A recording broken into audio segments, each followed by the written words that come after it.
Hey guys, this is Nick from Team Spread'em doing a deck profile on my Heroes deck. A lot of people say it sucks, but I think it's pretty good. So I decided to do a deck profile on it. Let's jump right into it.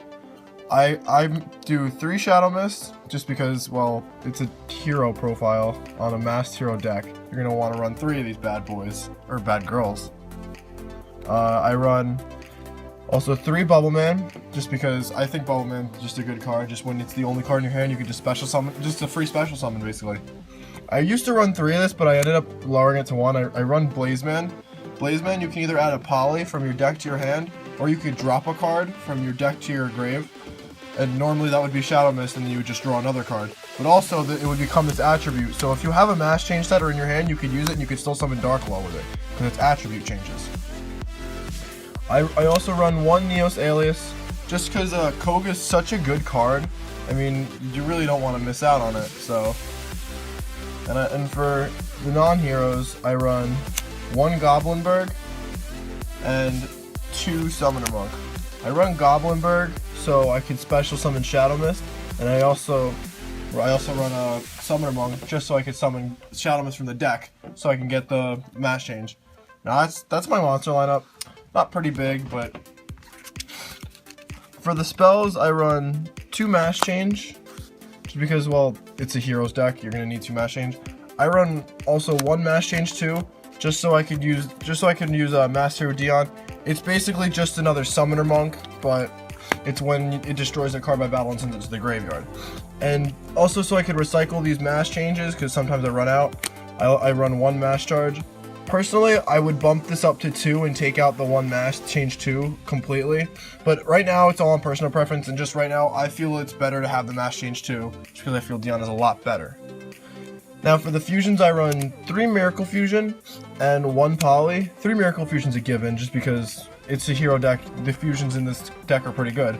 But the 1 Poly, because sometimes I end up getting a lot of cards in my hand, even though it doesn't seem like it. Monsters do get cloggy in my hand, so it's always good to be able to get rid of some, to be able to, like, say I also had a Bubbleman in hand, to special the Bubbleman and just go into some Xyz plays. And now for the searchers, I did 3 Rhoda and 1 Ecall, because I prefer Rhoda over Ecall. That's just a personal preference. And for the 2 ofs, I do 2 Mystical Space Typhoon, 2 Forbidden Lance, and then I run 2 Dark Hole and a Raigeki, just because I feel those cards are necessary to have. Maybe not the 2 Dark Hole. I would probably replace one of the Dark Holes with another Mass Charge, just because Mass Charge is a pretty good card. That's the spell lineup. Now for the trap lineup, I run 2 Call the Haunted, 2 Mind Crush, 2 Breakthrough Skill, 2 Mirror Force, and 1 Vanities. Personally, I don't know about these Mirror Forces. I would probably take them out for another Call the Haunted and maybe another Breakthrough Skill, just for those matchups that we're negating can be pretty helpful. Now for the extra deck, I run 2 Dark Law and 1 Anki. I don't normally go into Anki. I only go into Anki when I know I could destroy cards on the opponent's side of the field, and I could just get the free Mass Change. Now for the other masked heroes, I run 1 Koga, 1 Acid, and 1 Dian. I already explained why I run Dian. Acid's basically a given. I was thinking of bumping Acid up to 2 if I were to take out Dian, just because I run 3 Bubbleman, and for some decks, like I've seen like Shadal's where it has heavy back row, or BA that has like a huge back row, that it would just so nice to get rid of. And now for the fusions, I run 2 Absolute Zero, only because, again, I have so many Bubbleman, I can just Miracle Fusion them from the graveyard to the Bandit Zone without like worrying about them. And also, if you have this on field, you can Mass Change it to go into Acid. So basically, when this leaves the field, the effect is you can destroy all your opponent's cards. So it's basically a Raigeki. So when that leaves the field, all your monsters get destroyed, and then when this gets summoned, all the spells get destroyed. So if nothing gets like Breakthrough Skilled or anything, it's basically a win-win situation. Their whole field's gone, you could just attack them. I normally do that when I'm attacking for game. I also run 1 Nova Master, just because sometimes it's good to plus. It's always good to plus. And then 1 Gaia for those win conditions, or not the win conditions, like cards you can't get over.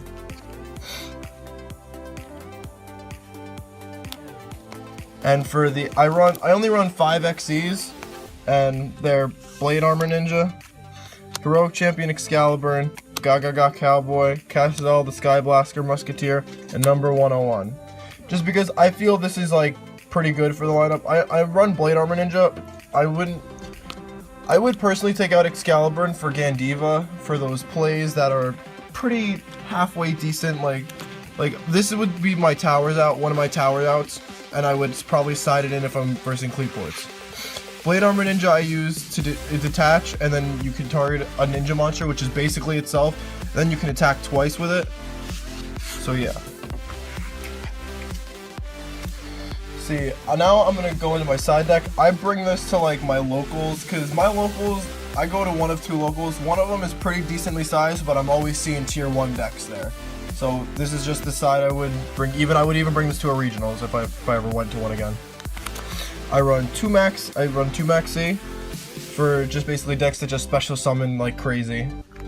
I run 2 Mirror of the Ice Barrier for obviously the Necklaws matchup, because we don't have a good matchup against Necklaws.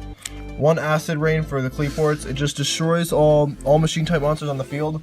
So I mean, if the field is pretty cloggy on their side, you think you need to lower it a little bit, just bam, there goes the Acid Rain. 3 Fairy Wind again for the Cleatports matchup, because this deck doesn't really have, out of all the tier 1 decks, I feel that one of the worst would be Cleatports.